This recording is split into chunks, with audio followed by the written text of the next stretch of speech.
चूंकि काशी आनंद वन के नाम से पुराणों के हिसाब से आनंद वन के नाम से ही जानी जाती है, और प्राथमिक रूप से आप पिंडदान का जो प्राथमिक योग बनता है वो सिर्फ और सिर्फ काशी में यानी आनंद वन से किया जाता है।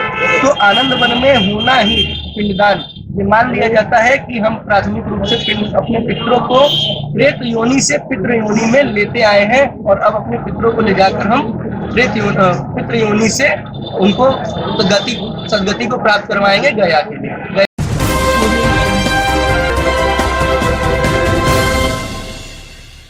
मोनीश कुमार, आप देख रहे हैं 24 टाइम्स टुडे। इस वक्त देखिए मैं बनारस के प्राचीन स्थान पिशाच मोचन पहुंच चुके हैं। यहाँ पे आप देख सकते हैं कि इस समय मैं आपको बता दूं कि श्राद्ध, अपने पूर्वजों को श्राद्ध देने के लिए यहाँ तमाम जगह से लोगों का आना जाना है।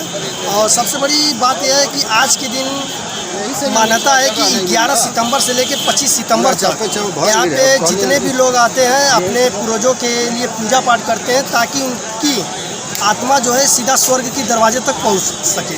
फिलहाल मैं आपको बता दूं कि यहाँ पे आप देख सकते हैं कि तमाम दूर दराज शहरों से लोग आए हैं, काफ़ी दूर दूर से लोग आए हैं। यहाँ पे आप देख सकते हैं, सामने आप देखिए, इधर पहले देखिए यहाँ पे दो बिल्डिंगें बनाई गई है। बिल्डिंग के ऊपर तीन बिल्डिंग है। बिल्डिंग के ऊपर चारों तरफ देख सकते हैं श्राद्ध का कार्य किया जा रहा है। मैं सबसे बड़ी बात बता दूँ कि जिनकी अकाल मृत्यु होती है उनको उनकी आत्मा के सुख और शांति के लिए श्राद्ध किया जाता है। यही कारण है कि आज 11 से लेकर 25 सितंबर तक अपने पूर्वजों के और जिनकी अकाल मृत्यु में होती है उनके आत्मा की शांति के लिए यहाँ पे पूजा पाठ का आयोजन करते हैं। चलिए आइए हम यहाँ के प्रधान पुरोहित से बात करते हैं कि आखिरकार भी इस मैटर पर क्या बात करते हैं। आखिरकार क्यों पिशाच मोचन में ही क्यों मनाया जाता है अपने श्राद्ध की, पूर्वजों के श्राद्ध।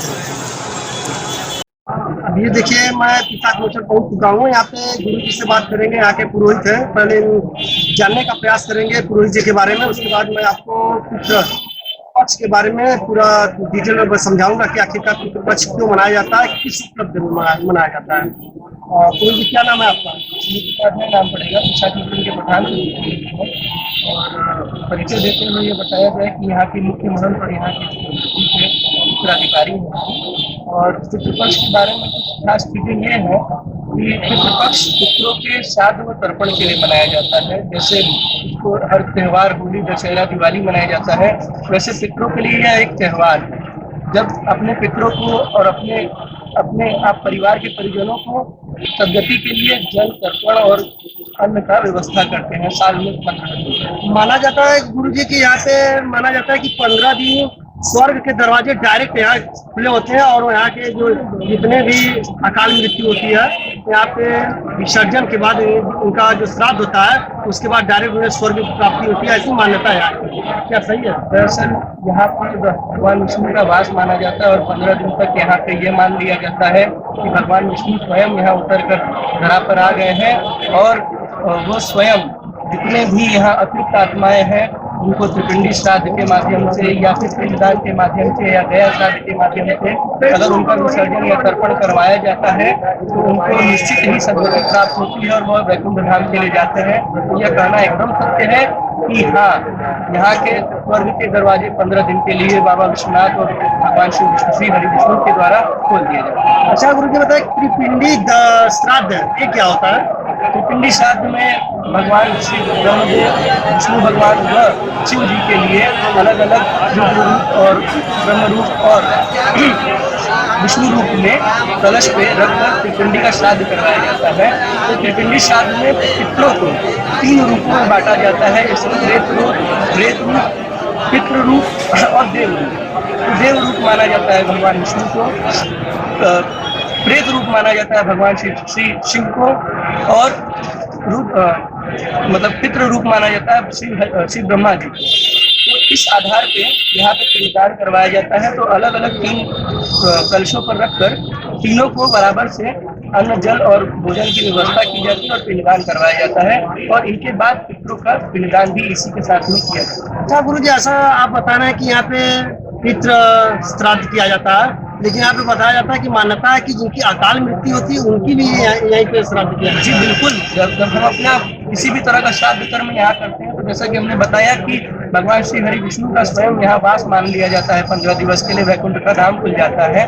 तो जितने भी अतृप्त आत्माएं, जिनको हम प्रेत रूप कह सकते हैं, पितृ रूप कह सकते हैं, या फिर मतलब अतृप्त आत्मा कहना ही ठीक है हमारे लिए, तो उन्हीं की सदगति के लिए यहाँ पर भौतिक रूप से पिंडदान किया जाता है, श्राद्ध किया जाता है, तर्पण किया जाता है, और उनको निश्चित रूप से मतलब जल और अन्न की व्यवस्था के रूप में यहाँ पे पिंडदान को दिया जाता है उनको, और उनके लिए तर्पण कर उनको गति दी जाती है। अच्छा गुरु जी, ऐसा सुना जाता है कि गया जी काफ़ी फेमस है। पहले गया जी का और वहाँ पे लोग भी अपने पूर्वजों को बैठाते हैं और यहाँ पे भी पूर्वजों को बैठाते हैं, लेकिन मान्यता है कि अनुसार काशी को प्रथम स्थान दिया गया है। इसके बारे में आप क्या कहेंगे? चूंकि काशी आनंद वन के नाम से, पुराणों के हिसाब से आनंद वन के नाम से ही जानी जाती है, और प्राथमिक रूप से आप पिंडदान का जो प्राथमिक योग बनता है वो सिर्फ और सिर्फ काशी में यानी आनंद वन से किया जाता है।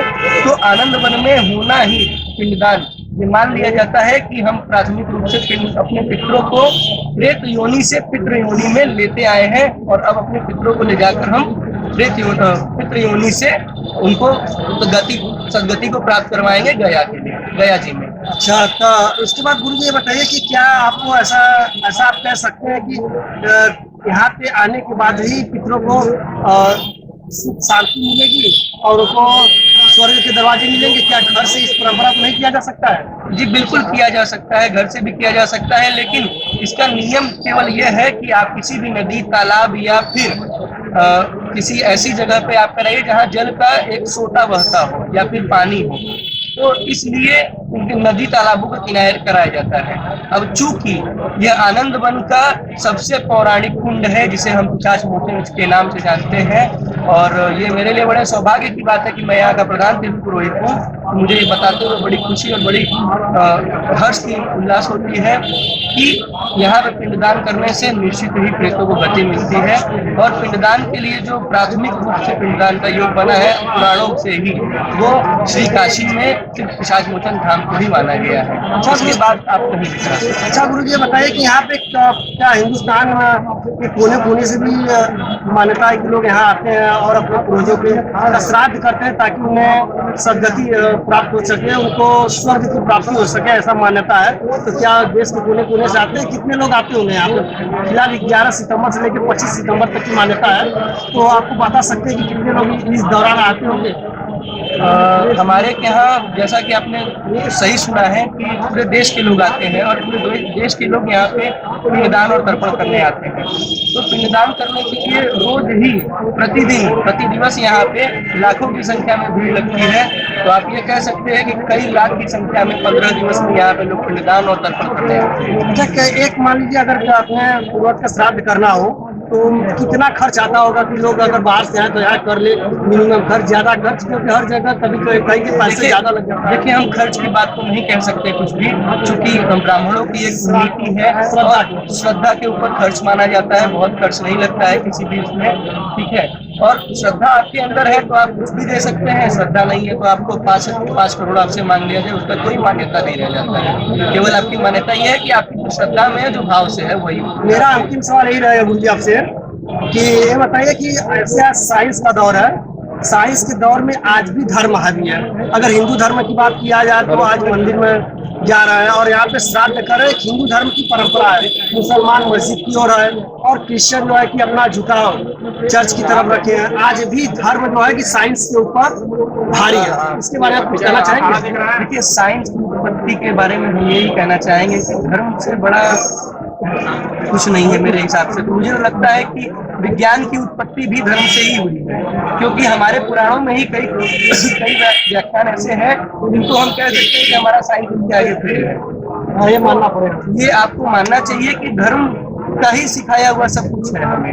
अब इसे हम हिंदू धर्म कहें, बौद्ध धर्म कहें, हिंदू धर्म कहें, जैन धर्म कहें, ये हमारा कहना उचित नहीं है। मेरा कहना ये है कि विज्ञान हमेशा ही धर्म के नीचे है। इसलिए नीचे है क्योंकि विज्ञान की खोज जब संशोधन किया जाता है तो वो केवल और केवल पुस्तकों द्वारा और किताबों में पढ़कर और पुराणों में समझकर ही किया जाता है। कुछ नया नहीं करते हैं आप जब शुरुआत करते हैं पढ़ाई करने की तो कहीं ना कहीं आप किसी न किसी तरह से नीतिगत तरीके से आप पुराणों के ही पीछे भागते हैं। तो इसको कह दीजिए आप एक शब्द में कि धर्म विज्ञान से मतलब धर्म जो है विज्ञान में भारी है। भारी है। अच्छा, ये यहाँ पे मैं पिशाच मोचन पहुंचा हूँ, धर्म की नगरी है बनारस।